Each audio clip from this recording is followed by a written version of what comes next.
Hello.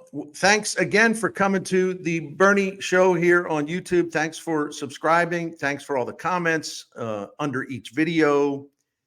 Please keep it coming. And also, please tell your friends. We want to obviously continue to build. The first 3 weeks have been phenomenal as far as I'm concerned. And I thank you very much for that. Cardinals and Yankees staying this week for 3 ought to be fun, just from a spectacle standpoint. Ought to be a good time, you know. I want to talk about something because I'm not surprised to see this, hear about it. The Cardinals crowds, or the lack of people in the ballpark, has really gotten a lot of attention the last couple of homestands. And, of course, the situation been getting worse as far as the actual number of people in the stands. The ticket sold is a different story. But I noticed that there's a little bit of this shaming going on. And, Cardinals fans, you're better than this. You're better than this. You got to do better than that. No, actually, Cardinals fans have been doing great for a long time. So the latest to say this, and I got no beef with him personally, native St. Louis and Greg Amsinger of MLB Network. He went on with my friend Randy Carricker in the morning show 101 ESPN earlier this week, and listen. You go to their site, go to 101 ESPN, and you can listen to the whole thing, or you go to their account on social media. You can find that and listen to it. Basically, Greg was critical of Cardinals fans because of these vast spaces of nothing but empty seats. And, somehow, Cardinals fans are deserving of criticism. Come on.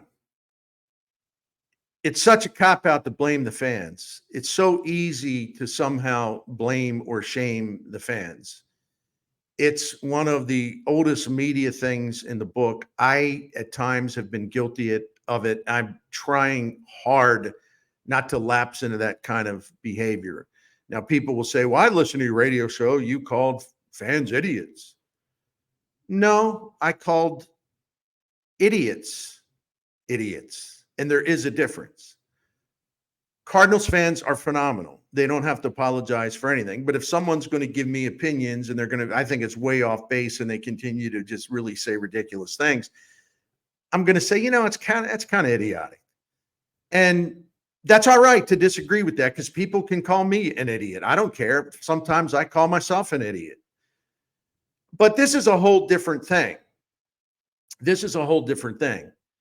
Because after all this buildup from the national media for years and years and years, decades, from my friend Peter Gammons and really a lot of prominent national people, St. Louis is the best baseball city in America, best baseball town, best fans in America. Okay. And, Cardinals fans have even gotten a rap on that from lazy media, which is like, oh, they're the self-proclaimed best fans in baseball.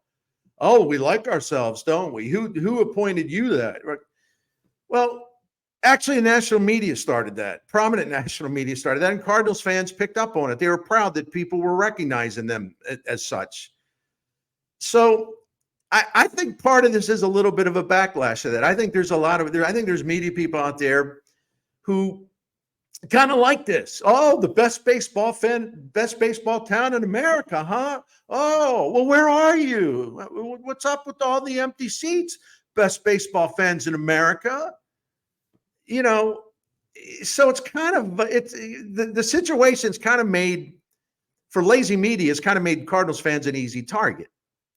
And that's to be expected. And again, I don't want to overstate this. I'm just saying I'm hearing more and more of it. And I was really surprised to hear Greg Amsinger engage in some of this stuff. Listen, Cardinals fans have nothing to apologize for. This is a medium-sized market that's had a good regional appeal, and fans have been, coming to Busch Stadium, the one previous to this, then this one, in big numbers for a long time. And when attendance is down, it's still annually among the best in the majors.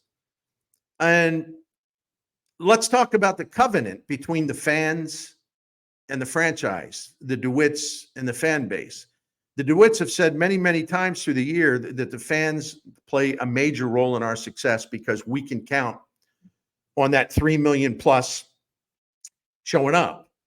and supporting our product and pumping revenue into the operation. And that sustains us to keep doing what we're doing. And we provide, successful baseball, high level baseball, postseason baseball.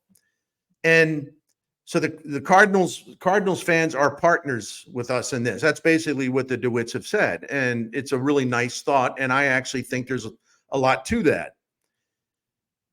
Well, who broke the covenant? Who broke that pact?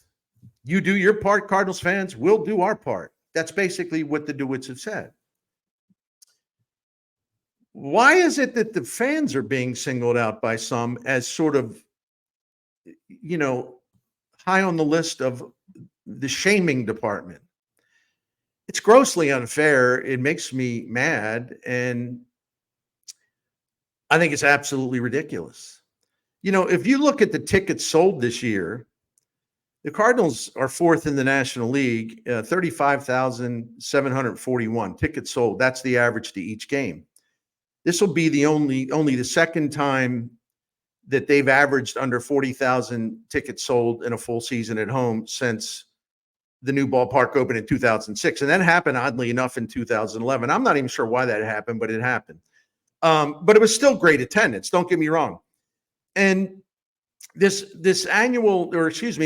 yearly attendance this year in terms of tickets sold, actually is better than the Tony La Russa team, the very first one that made the playoffs, won the division, and got to the NLCS in 1996. Cardinals fans, in this different ballpark, but it's actually bigger ballpark. They averaged about 32,700 that year. So Cardinals fans this year have bought more tickets than a team that was really exciting and new in 1996. And Cardinals fans have bought an average of 35,741 tickets which is fourth in the NL, I repeat, after a 71-91 season and after sort of this slow motion decline that you could see coming. Listen, if the Cardinals don't make the playoffs this year, and they won't, it'll be the fifth time in the last 9 seasons that they've missed the playoffs. So the Cardinals have been pretty much full-time, Cardinals fans, have been pretty much full-time, full on with their support. There's never been anything to criticize about how they pump revenue into the ballpark and the franchise. And it isn't just the tickets.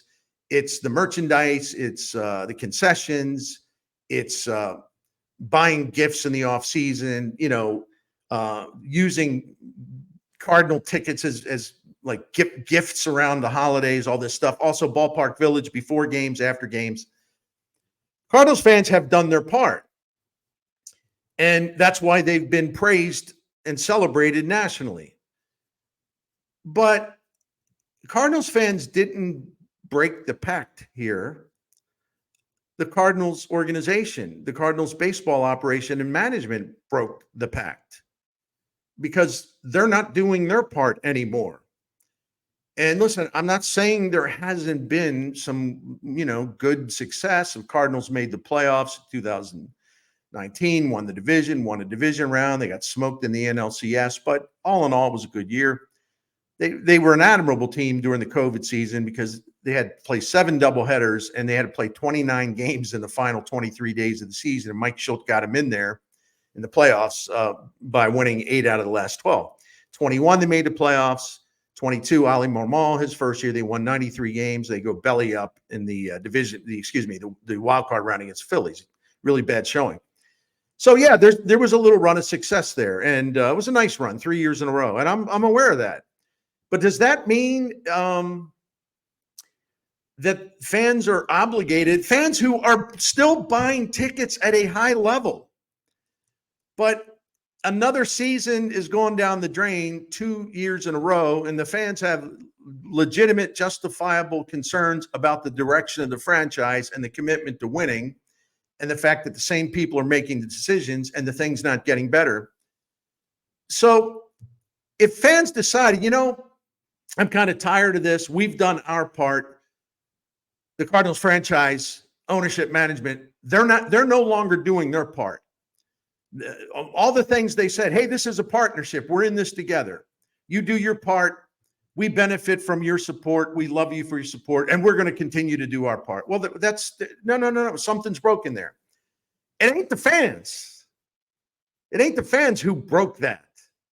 The fans are still buying tickets, but in another gloomy year with a dull team and a perceived lack of commitment to winning and all the things we don't like about them this year, I'm sorry, they might finish 500. That's what they are today. Well, what? That's the ceiling now? That's like, what, somebody going to throw a parade?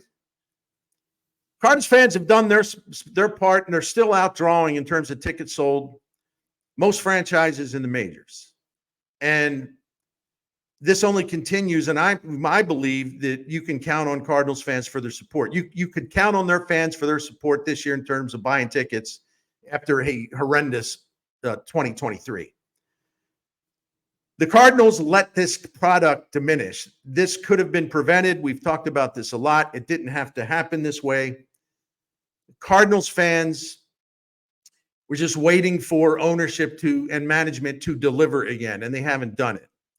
This could have been prevented. There was no excuse for the Cardinals to move down and have all these problems that were easily fixed, in my opinion.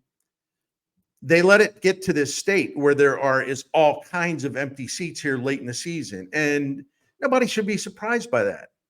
The Cardinals fans have been incredibly loyal and incredibly supportive financially and otherwise. Ownership let them down. It's not the other way around. I keep repeating that, but that's the point. I just want to keep driving that point home.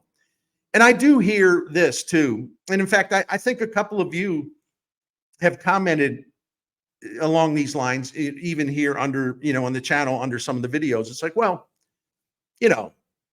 let's be realistic here. When you win as high level and for as long as the Cardinals did, there's going to be a fall off. The high winning is going to come to an end, and it happens to everybody. And then you got to retool or rebuild, regroup, and you're going to have a lull. You're going to be down for a while. This is part of the baseball cycle, so we should understand that. And the point being, or at least being implied, Cardinals fans shouldn't be so upset because this is just kind of a natural thing. No.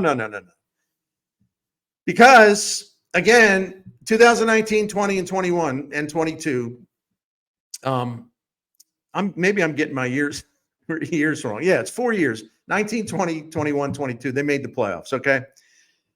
So if they were good enough to make the playoffs those years, well, why all of a sudden, now we got to go into a lull? Oh, no. Well, see, here is the inevitable downturn that happens to every franchise.